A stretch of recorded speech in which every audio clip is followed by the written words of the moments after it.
Greve nas universidades, bancos, correio, polícia, bombeiros, entre outras. O Brasil vive um ciclo de greves. Essa forma de protesto, que já tem mais de 2 séculos, tem um grande impacto na história mundial e brasileira.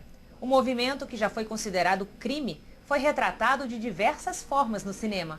A greve é uma palavra que vem de uma imagem.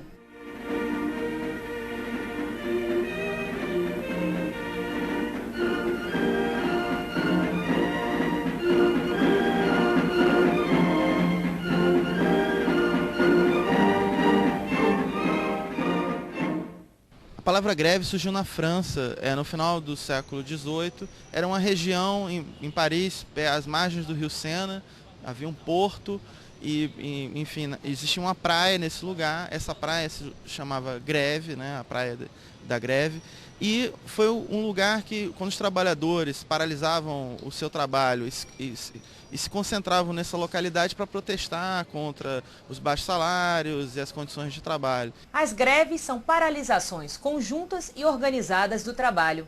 Elas se generalizaram no mesmo ritmo em que houve a expansão da Revolução Industrial, acompanhada pela piora das condições de vida da classe trabalhadora. O movimento operário começa a ganhar forma no mundo nas décadas de 20 e 30 do século XX. A Revolução Russa de 1917 contribuiu para o fortalecimento do movimento, que sacudiu o mundo com uma onda de greves pelo fim da exploração capitalista e pelo sonho de construir uma nova sociedade. No Brasil, o movimento operário começa a aparecer na cena pública na virada para o século XX. Entretanto, há registros de greves antes disso. Aconteceu em 1858, que foi a greve dos tipógrafos, né, aqui no Rio de Janeiro. Recentemente, a historiografia tem investigado a existência de greves de escravos. Uma data emblemática da luta dos trabalhadores é o 1º de maio. O dia marca uma violenta repressão policial a uma greve operária em Chicago, nos Estados Unidos. No Brasil, o 1º de maio ganhou outra conotação. O luto se transformou em luta e os brasileiros aproveitavam o dia para protestar sobre questões trabalhistas. A Era Vargas foi um período de repressão ao movimento operário livre e de instituições e sindicatos que passaram a ser controlados por normas oficiais. Foi oficializado o Dia do Trabalho, criada a Carteira de Trabalho e instituída a CLT, Consolidação das Leis de Trabalho. Os protestos ficaram para trás, mas o feriado permaneceu. Portanto, no Dia do Trabalho, não se trabalha. A greve é um instrumento legítimo de pressão dos trabalhadores, mas nem sempre foi assim. Na Constituição Brasileira de 1937, era considerada crime. Em 1946, sob pressão internacional, é assinado um decreto-lei que não considera mais a greve um delito, mas o medo às represálias continua. Comandante, é o seguinte, o pessoal, entende, ele está com medo de represália mesmo, entende? Eu sou um diretor do sindicato, entende? Então, se o pessoal dispersar, a nossa briga é justa, entende, comandante? O senhor sabe disso, entende? Claro. Sem baderna, sem confusão, entende? Mas o nosso medo é ir preso, porque nós somos pai de família, entende? Em 1962, o Brasil para.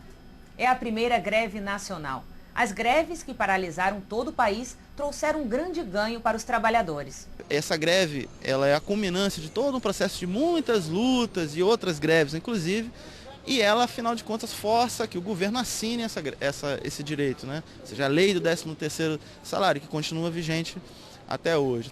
Em 1963, acontece a greve dos 700 mil.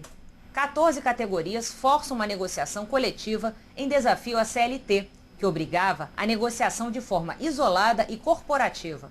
Em 64, entra em vigor a Lei da Greve, que acaba com a ilegalidade do movimento, mas aumenta a capacidade de intervenção do Estado nos sindicatos. Nos anos seguintes, a ditadura endurece e o cerco se aperta. Estudantes e trabalhadores tomam as ruas do país, pedindo liberdade e protestando contra os direitos suprimidos.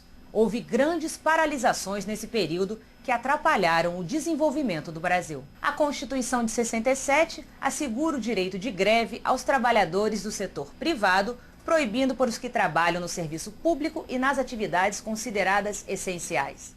No final dos anos 70, ocorreram fortes movimentos grevistas no ABC paulista. A década de 80 conheceu o auge desse tipo de protesto social. Ocorreram 4 greves gerais, em 83, 86, 87 e 89. Essa última bateu o recorde histórico com 22 milhões de trabalhadores parados. Em 88, é criada a Constituição, que está em vigor até hoje. Nela, o direito de greve está assegurado aos trabalhadores da iniciativa privada e pública. Nos anos 90, houve um declínio na atividade sindical. Nos meios acadêmicos, chegou-se a dizer que as greves deixariam de existir. Eu acho que é muito difícil acabar a forma de protesto enquanto existir as contradições típicas dessa sociedade que a gente vive. As greves muitas vezes atrapalham a prestação de serviços indispensáveis à população, prejudicando o cidadão. O povo brasileiro é pacífico, nunca faz protesto. Quando faz protesto, o pessoal fica reclamando que está parando o trânsito, que está prejudicando os outros. Assim, protesto é isso mesmo, ou seja, tem sempre esse tipo de custo. Os que acabam tendo um custo menor para a população são as greves gerais, porque aí todo mundo para, né? Nos últimos anos, a crise capitalista atingiu os países mais ricos do mundo. As greves voltaram a eclodir nas ruas de países europeus como Portugal, Espanha, França, Itália, Grécia, entre outros. No caso da Grécia, desde o início da crise, já teve 2 dezenas de greves, um recorde histórico para o país. No Brasil, desde 2011, as greves vêm em um movimento crescente. Em 2012, as universidades ficaram mais de um trimestre em greve. Foi a maior greve da educação na última década no país. As greves estão de volta às ruas.